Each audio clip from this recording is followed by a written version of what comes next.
په کابل کې د فرهنګ کور په نوم د یو بنسټ په نوښت په انتخاباتو کې د ګډون لپاره د خلکو د هڅولو په هدف د پلازمینې کابل په بابر بند کې نمایشي انتخابات ترسره شول.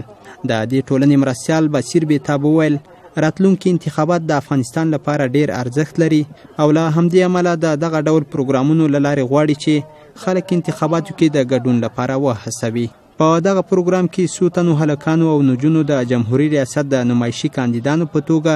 د سټیج په سر د پروګرام ګډونوالو ته خپلې تګلارې اعلان کړې او بیا خلک په قطار کې ودرېدل او په نمایشي ډول یې خپلې رایې وکارولې. یو تن چې په دغه نمایشي انتخاباتو کې ځان جمهوریت ریاست ته کاندید کړی و د دې پروګرام په اړه ازادي راډیو ته داسې وویل رفیع بیان یم زموږ اصلي هدف همدا ده چې دغه تمثیل سي دغه نه ځوانان وګوري او یو نوی پل لپاره فکر وکړي او ځوانان د ټاکنو لپاره ګډون وکړي. په دغه پروګرام کې د نمایشي انتخاباتو ترڅنګ د یو شمېر ولایتونو د ځوانانو لخوا اخیستل شوي عکسونه هم نندارې ته وړاندې شول.